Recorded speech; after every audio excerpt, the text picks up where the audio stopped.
Well, good morning, everybody. It's Neil Foley from the Business Growth Club. A very warm welcome to Ola. Hello, Neil. How you doing? Yeah, very well, mate. And you? Yeah, I'm good, thank you. Jolly good. For those of you who remember, we did a podcast probably about a year ago, Ola and ourselves. In this very same spot, I think. In the very same spot, a black man doing business in Norfolk. And if you sorry, what was that? if you remember, then Ola very quickly said, actually, I'm not black, I'm brown, and I'm Caucasian, and the rest. So what we thought we'd do today is explore, because it's a year on, Ola's business has developed and grown in some rather unusual ways in some ways, isn't it? Yes, that's right. Yeah, it has. Yeah, we didn't really go into what the business was doing. Actually, that's a good point to start. Yeah. So what line of work are you in? I mean, that's a very good question. What do you do, Ola? What I do. What do I do? So there are three parts to my company's called Just Another Label. I'd say there are three main parts to Just Another Label.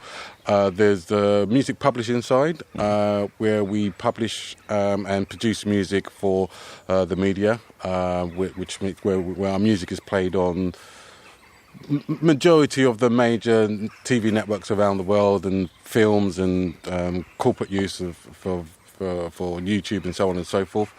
And then we have the video production side of the company, where we produce promotional videos for small and micro businesses locally.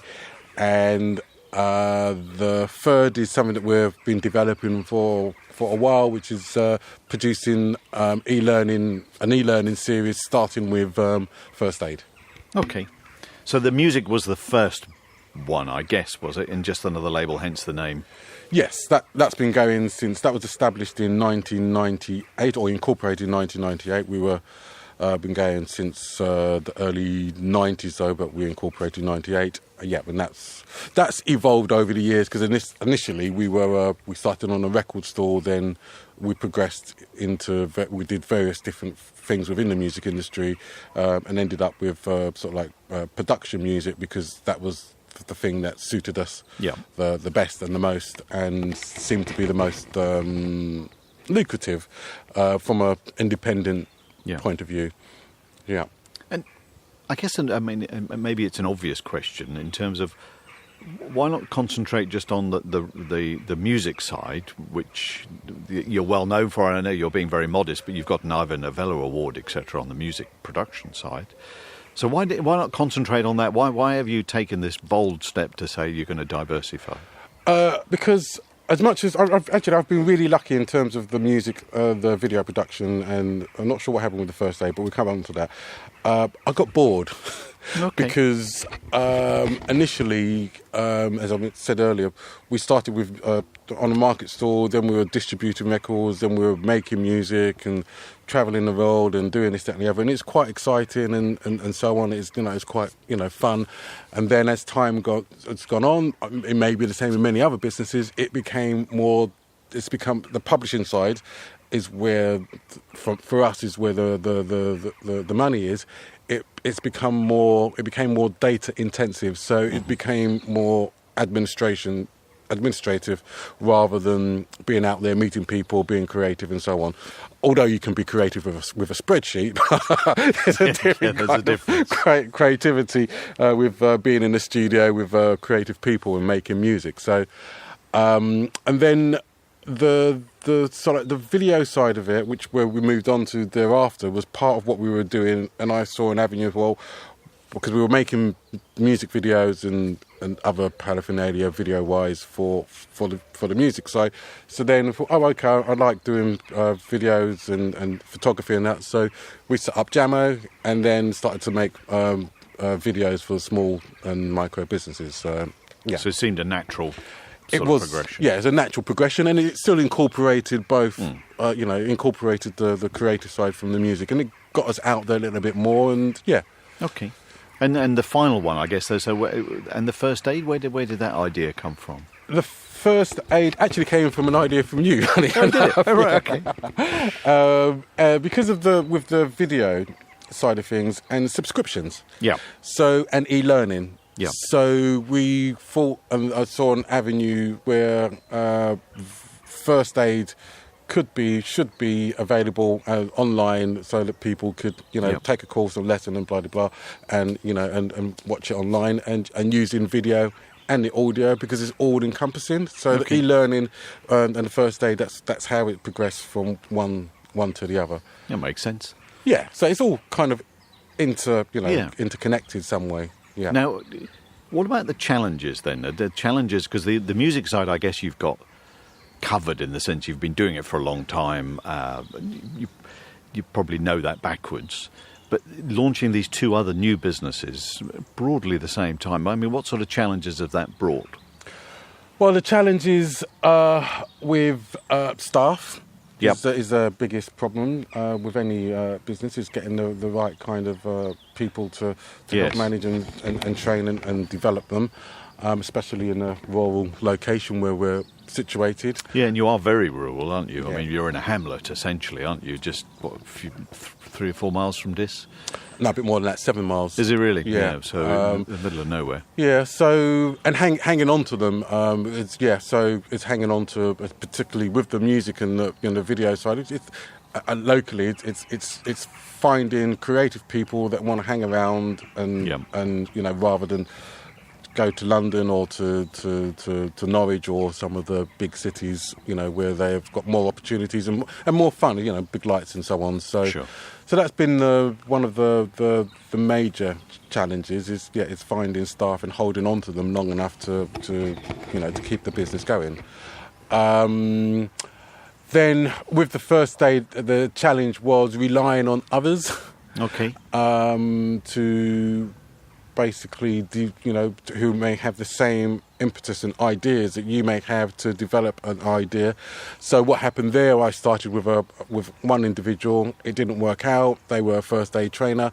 We had spent so much time and effort doing that for work. Okay, I've always been a first aider within my workplace. So I thought, well, let me, like the video side of things and the music side, let me be able to do this myself, and I became an instructor, which took a little bit more time. And now, and I'm still linked to a more qualified first aider, but I'm not bound to them, if that makes sense. So it can be more independent and go at our own pace. The problem is with having and the challenges that I've got now is it's having 3 different parts of the business, is which one do I give the attention to? Yes. You're quite right to say, well, there's always new things going on with the music industry, which, I always still need to learn. But, I probably spend the 80-20 rule, about 20% of my time on that side of the business now, and it generates 80% of the revenue. But because I got complacent with that and was working on mainly the first aid, I've lost quite a bit of progression. Yeah. Yeah. So when there were things that I've taken my eye off the ball, there are things I thought, oh, actually, I've missed that trick, I've missed that one, and so on and so forth. At one point, I was relying on our producers to service one of our main clients, and they didn't produce the goods as well as I would have done or I should have done. So I've had to rein that back in. So you need to keep your eye on your business and your customers. That's what I found. It's okay, when you've got a business that's established, to set up other ones, but then you need to ensure that you've either got the right people in place to manage, to make sure that it's being serviced the same whilst you're developing the other side, because otherwise if the service drops, then your customers will get unhappy and they may start looking elsewhere, and you may not see gaps in the market that are opening because you haven't got your eye on the ball and so on. So that's the problem that I've faced. But then it's where and how do you divide up your time? So what's the answer then? So what's experience shown you over the last year? What has experience shown me is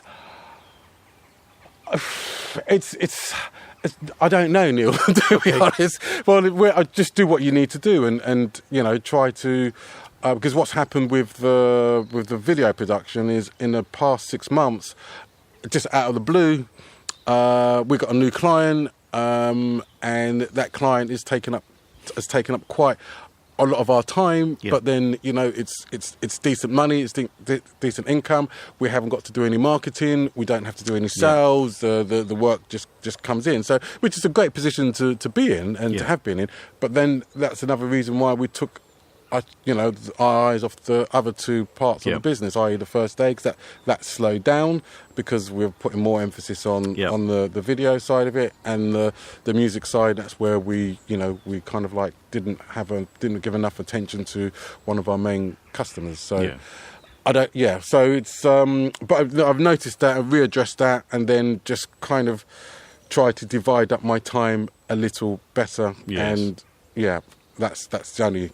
Did any one thing happen in the music side for the important customer who was a little bit neglected? Was there one thing that suddenly made you think, "Oh, sugar, I need to do something"? They knocked back an important album of. Okay. And and that was unexpected. That was unexpected. Yeah. So they just said, "No, this isn't good enough, and not up to your usual standards. So we're not going to take." Half of the product, and then we don't want you to produce this kind of product again. Okay. And was it valid criticism? Yes, it was valid criticism, because it's down to me. I took my eye off the ball, and I relied on one particular producer, two particular producers to manage the project, and it wasn't managed the way that we would normally do it.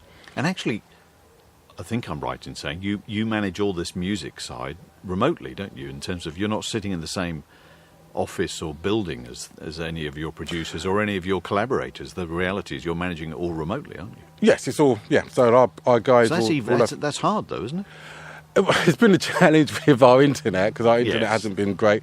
But no, it's other than that. I mean, we've set up systems. So we've got an online server hard drive, so people can post things upload their files, and we can download them. So we've worked like that for many years, because our guys are all over the world, and our main client is in Germany, and most of our income comes from America.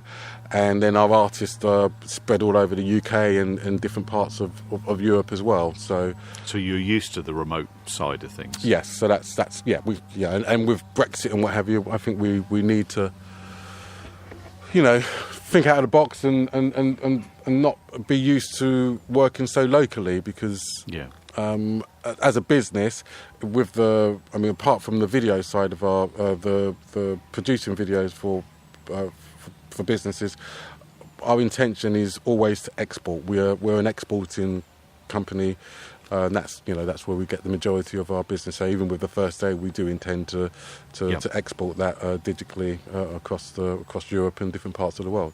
Okay. And what have you learned then from the employee angle? Because I know that's been a problem, as we said, because you're in a remote area, and creative people might well want to go to the. Never thought of Norwich as having bright lights, but I suppose compared to here it has. But otherwise, they're going to or they go to Cambridge or London or wherever. So what have you learnt from that you can help us with? There's this whole PC political correctness where I suppose I can say this, because it's just business. Creative. The young people are around are generally the most creative, because they're the way their brains work, and they're more open-minded to new ideas and so on. So I've heavily relied on young people before to have that creativity within my business, but they need a bit more than what. It's not just the career aspects. They want a social life. They want to be able to, to be out there and go to cafes, go to nightclubs, and just walking distance from sort of like amenities where they can enjoy their lives, and spend their money on crap that me and you wouldn't, because they want to get rid of their disposable income, which so. It's having a balance between mature and employees, and inject that youthfulness as well, because which my business does need from the music to the first aid side of things, because it's all digital and creative and so on. And So would you do it differently then in terms of...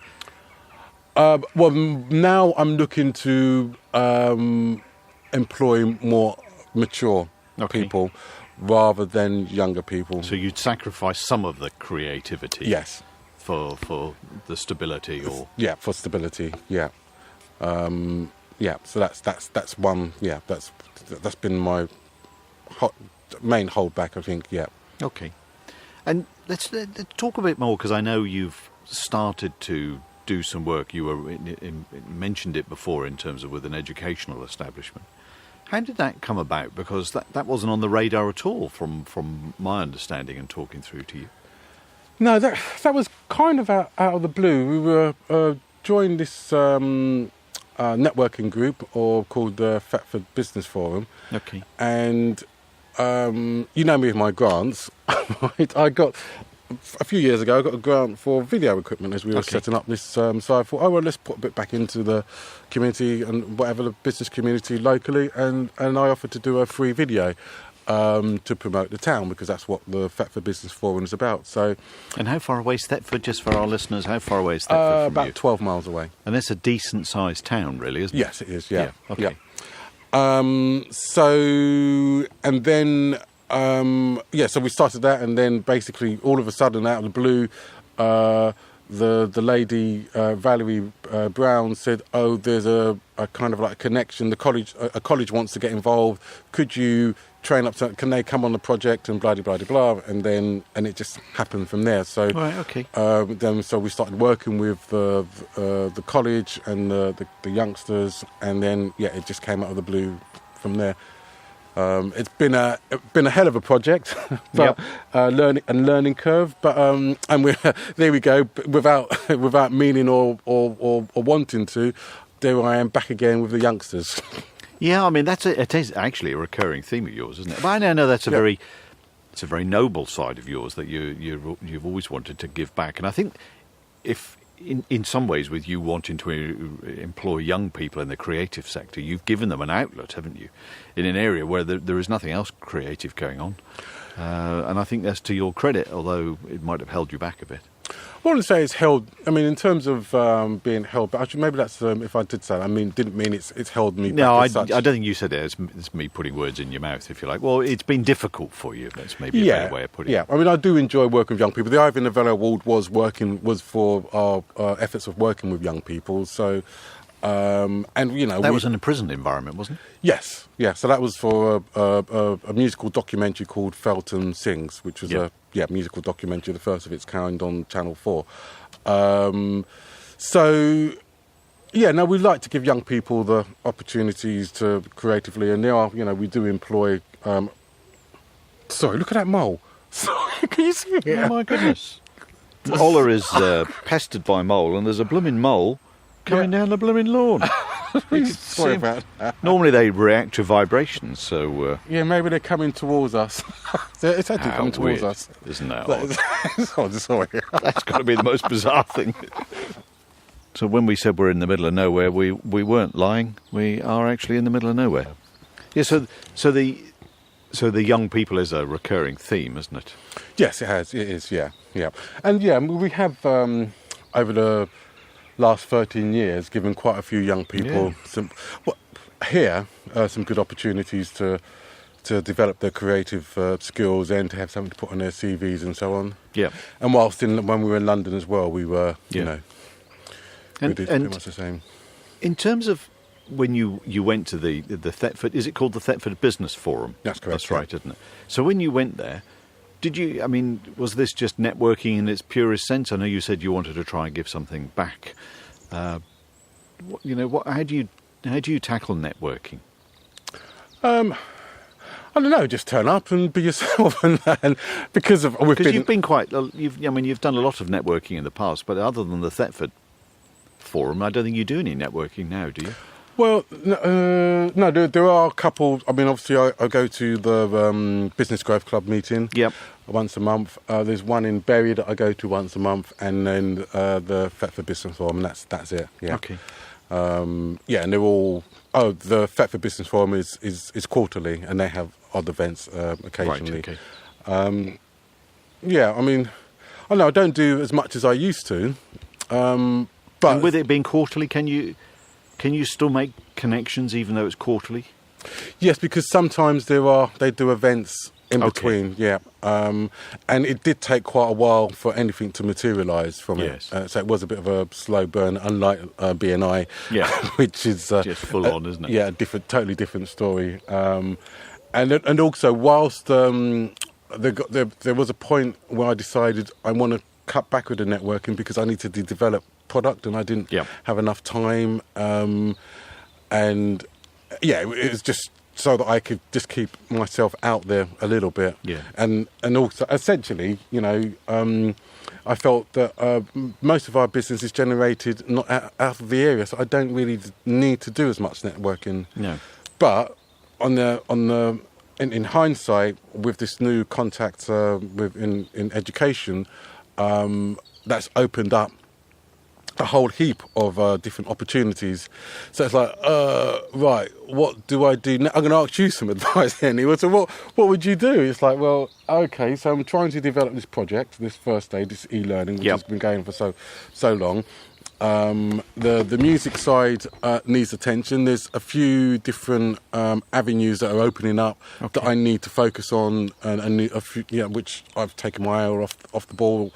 And then, the first aid I need to get off the ground because I think it's now with all of the pressure on the NHS and the story I told you earlier with the GPs and so on, people need to be, I feel there's a need for people to be more first aid aware and to approach a different audience, i.e. here we go again, youngsters, because, it starts from when we're young. Yep.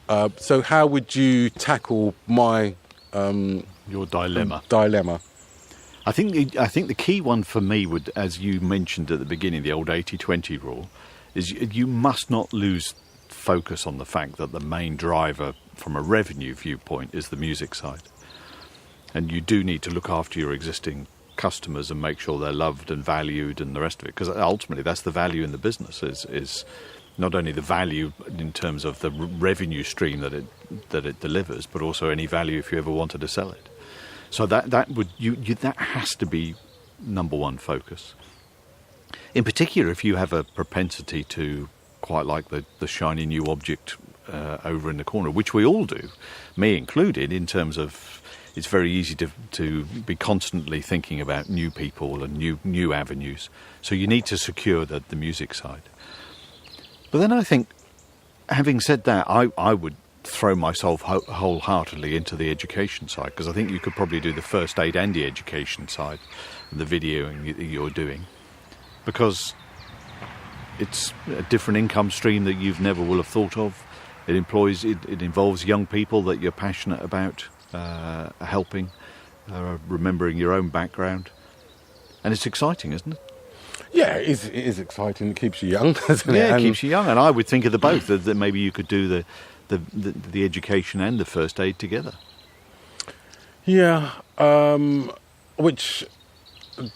they are two. Although there are young people involved in the first aid, they are still two different animals, and yes, could they not meet? Could they not meet? They are, but not where the money is initially. Okay. Because the work that we're doing with the video side for the college is income immediately. It's like the last podcast that you've done with, what was the guy's name? Kieran Miles. He talks about the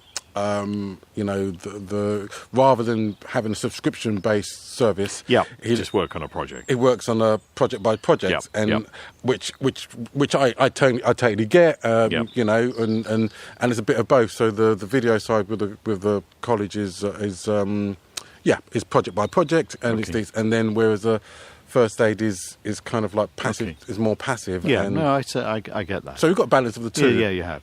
So, what stops you finishing the first aid? Because it's been a slow burn. Is a very polite way of saying what's taking you so blooming long. We're very nearly there, and I had a very key member of staff young person, Yep. right, who still does work for us, but she went off to Africa. This is for you. She went off to. She had enough of being where we are. She's in Spain now, isn't she? She's in Spain now, so she still works for us. Yep. But she's only sporadically while she's in. So you're going to blame a young person exploring her dreams for the reason why the first aid. No, it's just slowed down. Okay. It's slowed. The whole, it's Just slowed down. you just lost a bit of impetus. Yes, and then I had to find other employees and train them up and blah blah blah blah. So that does all take time to do. So no, we're very very nearly there. The summer holiday for the college was great because that enabled us to pick up on other things. So and that's slowed down a little bit. And the thing about business as well is that no matter what you do, I think from when we started on a market stall, is that you've got to keep evolving to a degree. But then you say that, and it's almost keep doing what you're doing because that also works as well. So it's not. There's no exact science. No, there's no science. Is it? You No. just got to keep your eye on the ball.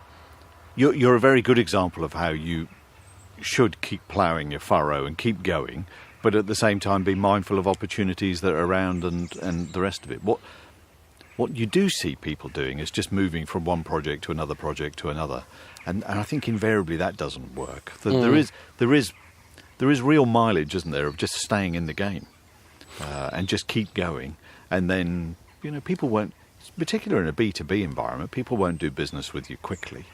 Not normally. Normally, they just want to see what you're about and see what you're like, and are you still going to be here next year?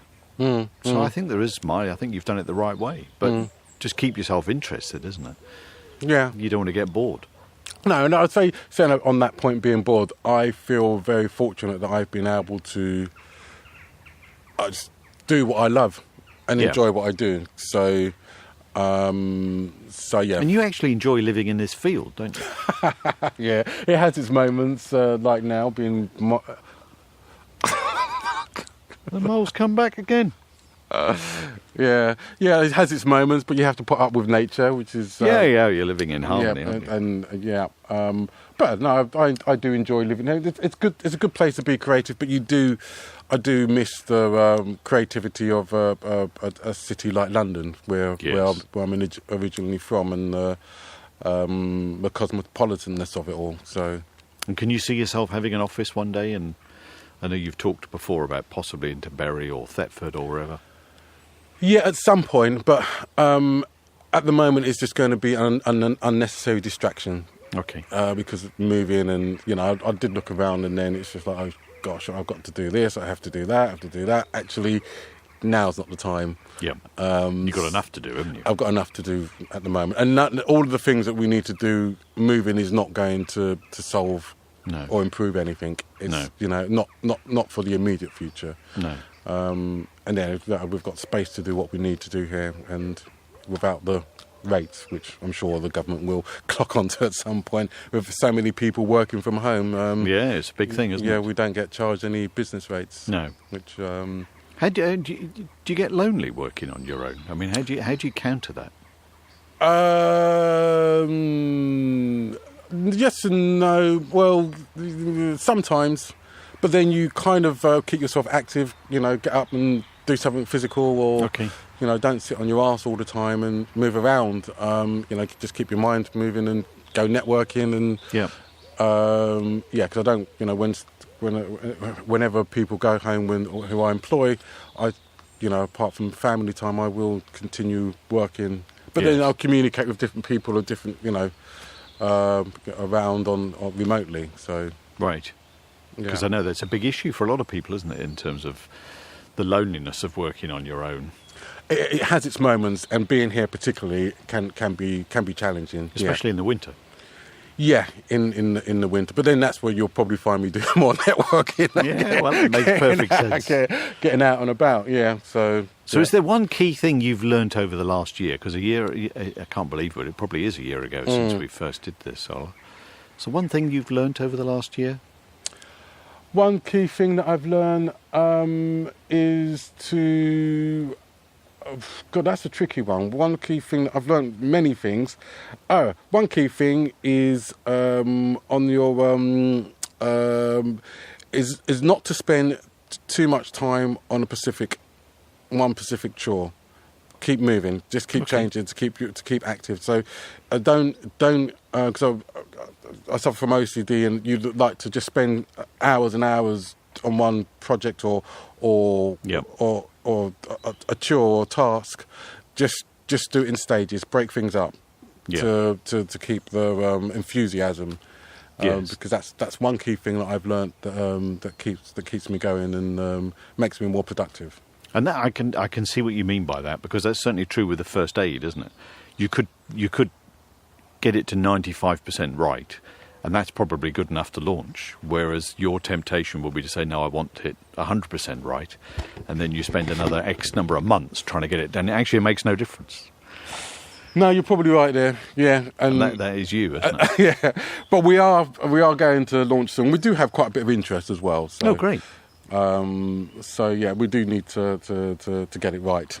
And you touched on a point earlier in terms of we probably should take more responsibility for our own health, shouldn't we?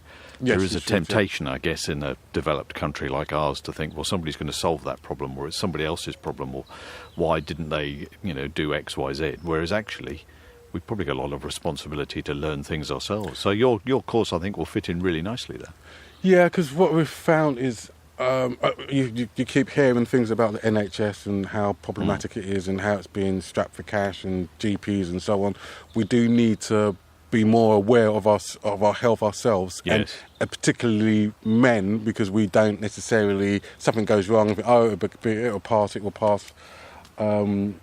God rest his soul. Something happened to a friend of mine just recently. I don't mean to be morbid at all, but he went to his GP. His GP diagnosed him and said that he had some indigestion or something to do with acid in his chest or something like that, and then so they diagnosed him and given him some medication for that. He was having a heart attack, and then a week later he died. And that's exactly what you're talking about, isn't it? In terms of having more responsibility and more ability to diagnose and maybe a bit less deference sometimes with the medical professions to say, actually, I've got an idea of what's wrong with me, disprove it. Yeah, so it's a big one. So I look forward to it. And when you get the first aid launched properly, we'll have to do another podcast in terms of just the process you've gone through, and because it'll be a fascinating journey from sort of initial idea through to the incubation, through to saying, right, you've now got the finished product, and then onto the marketing side, which of course is another angle altogether, isn't it?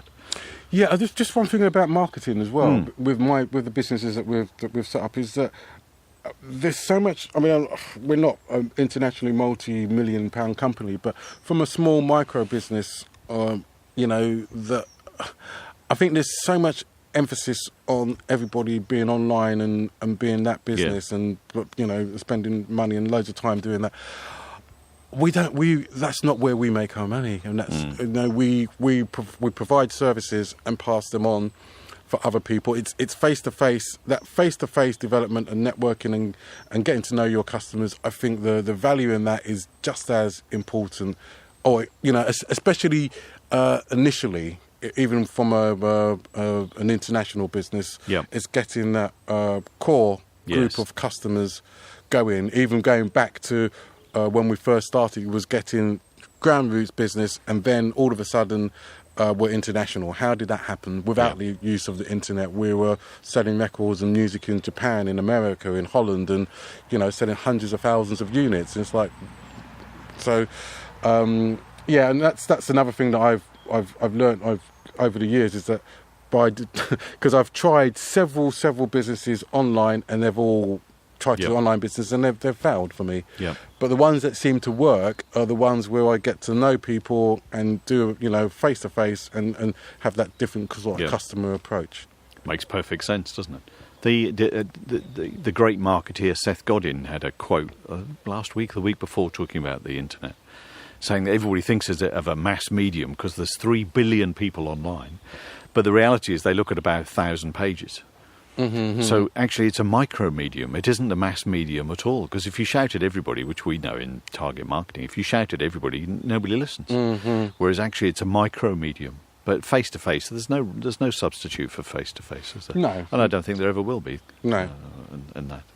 Well, on that great note, it's been fabulous talking to you again, Ola. Likewise. Hope you catch your mole. Well, I'll be humane. Yeah, and so hope you do. And until next time, goodbye, everybody. Thank you. Goodbye.